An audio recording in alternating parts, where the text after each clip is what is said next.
Now let us see what are limiting reagents. तो limiting reagent क्या है उसको पता चलने के लिए हम लोग देखेगा. When the reactants are not present in the amounts as required by balanced chemical equation, in such situation, one reactant is in excess over the other. The reactant which is present in the lesser amount get consumed after some time, and after that no further reactions take place. Whatever be the amount of the other reactants present. So as we know that, suppose in case of water, हम लोग क्या जरूरी है, hydrogen we require in 2 volume as compared to oxygen. तो अभी oxygen के एक ही volume ले लो, हाइड्रोजन का 10 वॉल्यूम ले लो, तो लेकिन हम लोग का क्या बनेगा, 2 वॉल्यूम ही यूज़ करेगा 10 लेने से भी.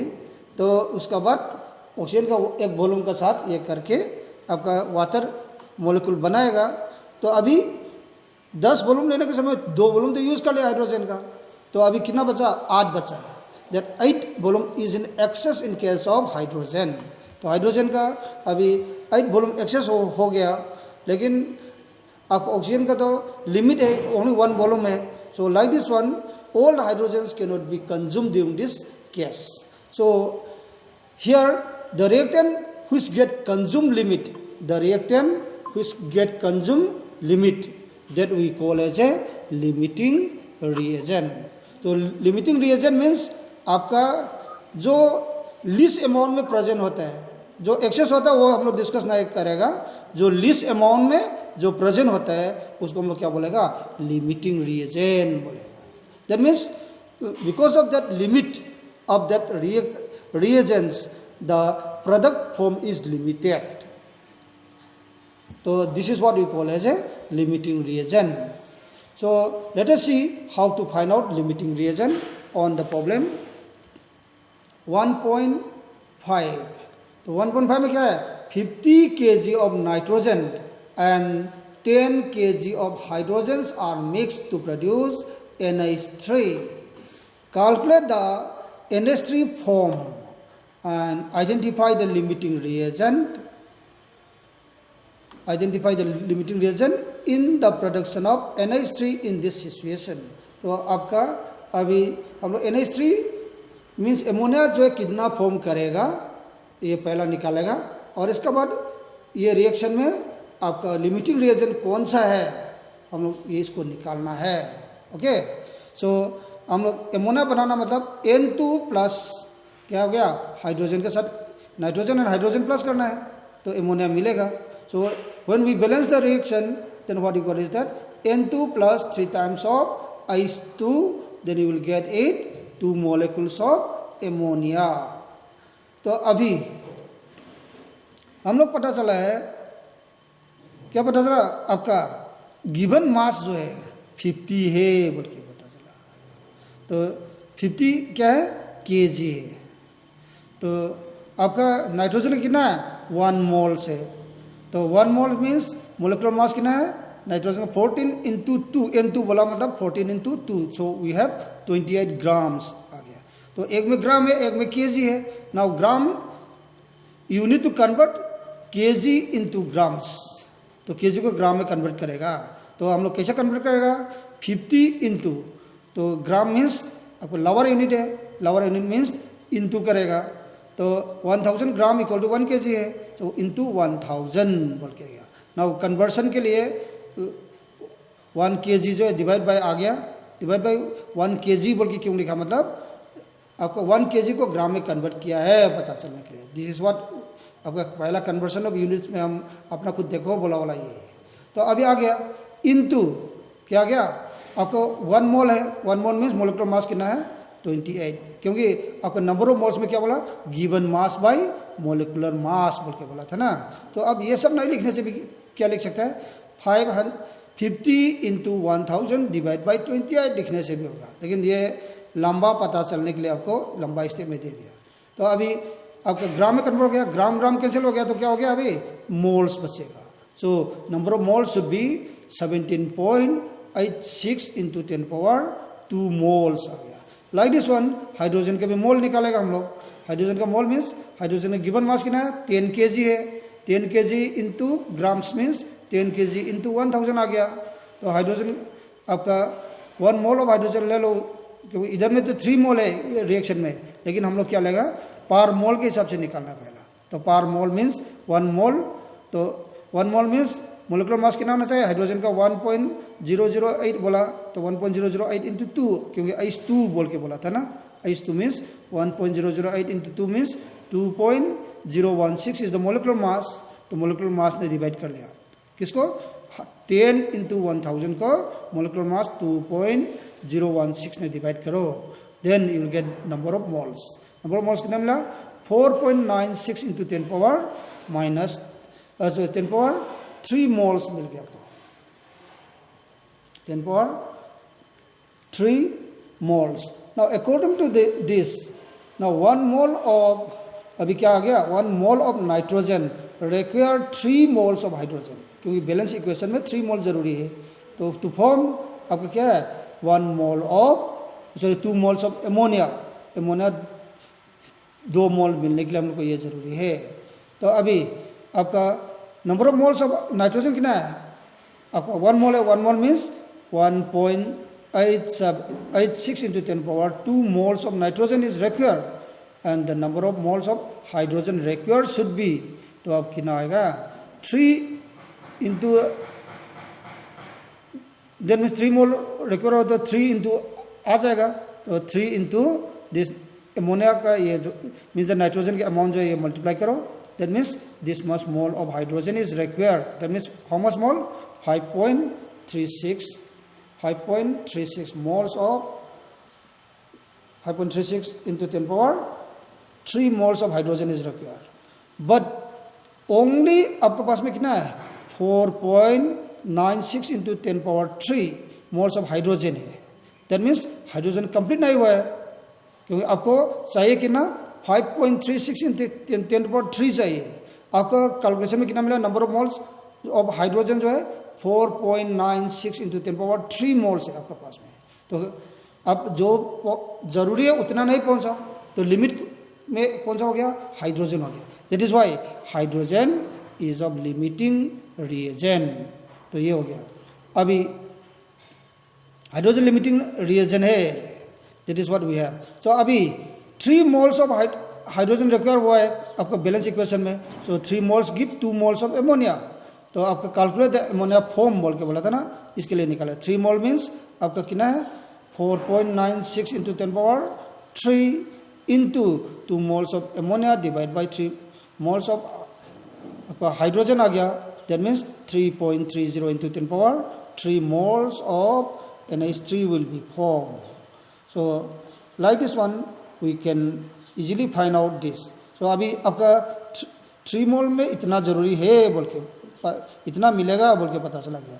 अभी 1 मोल का मीन्स मोलिकुलर मास कितना है, N का 14 और हाइड्रोजन का 3, 14 प्लस 3 कितना हो गया, 17 ग्राम्स होगा। 1 मोल में 17 ग्राम्स है, तो आपका 3.30 इंटू 10 पावर 3 मोल्स में कितना आ गया, you can multiply it, then you will get it 56.1 kg of NH3 मिल गया। So like this one, the amount of this ammonia form is of this much amount. That means this much amount means 56.1 kg of NH3 will be formed. So this is what, how to find out limiting reagent and how to find out your amount of the product form. This is what we have seen here. Now let us see the amount of this substances present in a particular amount of the solution that we call as a concentration. So concentration means amount of solute present in a particular volume of the solution, that we call as a concentration of the solution. Again, the amount of the solute present at a particular volume of the solution at constant temperature and pressure. अभी constant temperature and pressure जो है ये word डालेगा तो आप लोग जो unit जो है उसको क्या बोलेगा, सोलुबिलिटी ऑफ द सब्सटेंस बोलेगा। तो अभी आपको समझना चाहिए what is the difference between solubility and concentration. Concentration means जो ऑलरेडी सॉल्यूशन बना वाला है, तो वही सॉल्यूशन में आपको सोल्यूट कितना है उसको बताना है, उसको क्या बोलेगा, कंसेंट्रेशन बोलेगा। अभी सोल्युबिलिटी बोलने से amount of the solute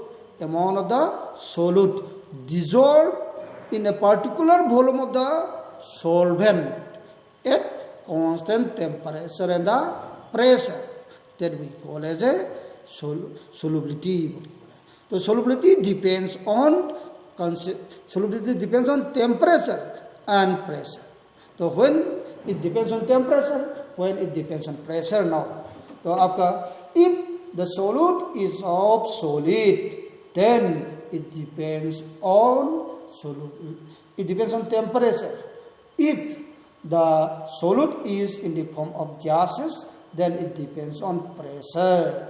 So like this one, what are the factors for solubility of a solution? That is, first one is temperature, another one is concentration. यहाँ तक आप लोग समझ में आया होगा।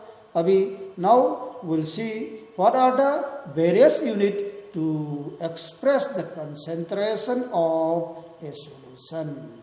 तो concentration of a solution जो है उसको एक्सप्रेस करने के लिए क्या क्या यूनिट है, क्या और कैसा वे में एक्सप्रेस करता है, that is see that one. Now first one is mass percent or wait percent बोलते हैं, उसको W/W% बोलते हैं। That means mass of the solute divide by mass of the solvent into 100, उसको बोलते हैं हम लोग मास परसेंट बोलते हैं। सो मास परसेंट कैसा निकलेगा बोलने से mass of the solute divide by mass of the solution into 100.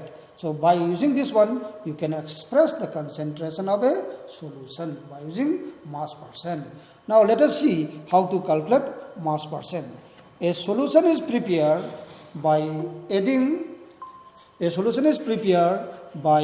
2 grams of a substance A to 18 grams of water.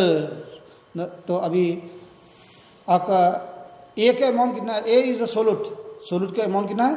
2 gram है, और solvent water is there, what is the amount? 18 grams of water. So your mass of the solution means solute plus solvent को हम लोग mass of the solution बोलेगा. So mass of the solution become 18 plus 2, that is what? 20. Now mass percent equal to mass of the solute आपका कितना है? 2 ग्राम से 2 ग्राम divide by 20 into 100, then you will get it 10%. So this 10% is the mass percent of the given calculus. Given your questions, which is here in page number 19. Now next is mole fraction. So mole fraction means अपन मोल है, मोल का that means कोई भी part express करेगा बोलने से through that mole fraction we need to express. So it is the ratio, fraction means ratio होगा, so it is the ratios of number of moles of particular component. It is the ratio of number of moles of a particular component to the total number of moles of the solution. Total number of moles of the solution उसको बोलते हैं. तो suppose आपका मोल fraction of ए निकालो बोलने से mole fraction of A equal to अभी क्या बोला? Number of moles of particular component. Suppose mole fraction of solute बोलने से so number of moles of solute divide by total number of moles. That means mole of solute plus mole of solvent. That ratio we call as a mole fraction. So mole fraction is indicated by XA.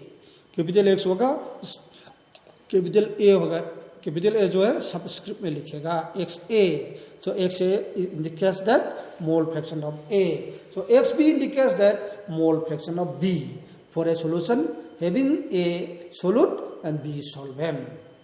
तो अभी A solute हो जाओ, B solvent हो जाओ. That means A come amount ले लो, B ज़्यादा ले लो. तो मोल फ्रैक्शन निकालो बोले से XA equal to NA small n capital A NA divide by small n capital A plus small n capital B. So Na plus Nb, that is what? Mole fraction of A. Like this one, mole fraction of B means that Nb divided by Na plus Nb. Nb divided by Na plus Nb. So always you must recall that the sum of the mole fraction is always 1. That is unity. So Na plus Nb is, that means Xa plus Xb. Xa plus Xb equal to 1. So if you want to find out Xb, then 1 minus Xa. Or if you find out Xa, then this is equal to 1 minus Xb. So this is the formula which you need to recall, 8. This is what about the mole fraction. Now we'll go to the molarity, which is the third unit of concentration. Molarity. अभी आपके पास में दो term होगा, one is molarity, another one is molality. तो एक में LARITY, एक में molality, MOLATITY, ऐसा करके. So here let us see. The first one is molarity. तो molarity जो है, it can be expressed by capital M.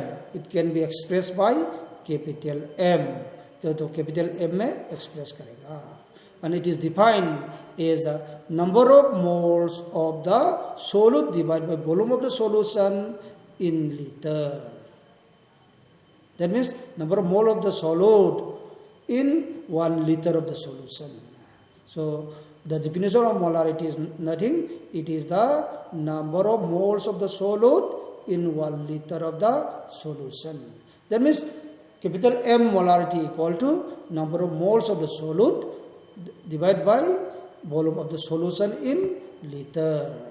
So if you say 1 capital M solution of sodium hydroxide बोल के बोल दिया, that means सोडियम हाइड्रोक्साइड का 1 molar solution बोल के बोल. इसका मतलब क्या है? आपका number of moles divide by volume of the solution in litre जो है, that means 0.2 moles of sodium hydroxide is dissolved in 1 liter of the solution. Then the solution what you get is called as a 1 molar solution. 1 molarity. So like this we will have molarity. So all this again in the molarity equation you need to understand it. M1V1 equal to M2V2. M1V1 equal to M2V2. This is what we call as a molarity equation. Now M1 means that molarity of the first solution into volume of the first solution. This is equal to M2 means that molarity of the second solution into volume of the second solution. M1V1 equal to M2V2 जो है, this is called as a molarity equation, and this will be used in your practical work. So you need to recall this one. Now, so we'll see another term, or that is molality. So before going to molality, let us try to calculate one. That is, calculate the molarity of sodium hydroxide solution prepared by dissolving 4 gram in enough water to form 250 ml. आपका 250 ml है, तो आपका volume, आपका definition में क्या बोला? Litre बोल के बोला. So you need to convert 250 ml into litre first. तो लीटर में कन्वर्ट करके हमारे से डिवाइड बाय 1000 हो जाएगा. So divide by 1000 means your answer what you get is 0.250 litre हो गया. नाउ आपका क्या है? Number of moles of solute बोल के बोला. Number of moles of solute means क्या है? Given mass by molecular mass बोला है. तो गिवन मास कितना है आपका? 4 ग्राम है. तो molecular mass of sodium hydroxide you need to find out. तो sodium 23, oxygen 16 and hydrogen 1. So 23 plus 16 plus 1 you will get it 40. तो अभी 40 मिल गया. तो number of moles of solute क्या गया? 4/40 हो गया. 4/40 40. 4 by 40 means 0.1 mole. So your molarity which you get is 0.1 mole divided by 0.250 liter. So moles per liter unit आ जाएगा. So this divide when you have done, you will get it 0.4 m. 0.m means that molarity. Molarity unit is moles per liter. This is what about the calculation of molarity. Now we will go to the molality. So molality और molarity में क्या अंतर है बोलने से? दोनों में same है, लेकिन यूनिट में क्या है? One can be represented by small m, another one can be represented by capital M. तो in case of molality, MOLALIT molality में क्या होगा? Number of moles of the solution divided by mass of the solution in kg बोल के बोलेगा. पहला क्या था? Volume of the solution in litre था, वॉल्यूम का बदले अभी मास लेगा, तो मास लेने से क्या आ गया? मोलालिटी आ गया. Then molality unit should be small m. So small m equal to number of moles of the solute divided by number of moles of the solute divided by mass of the solvent in kg. So mass of the solvent in kg. This is the formula of molality.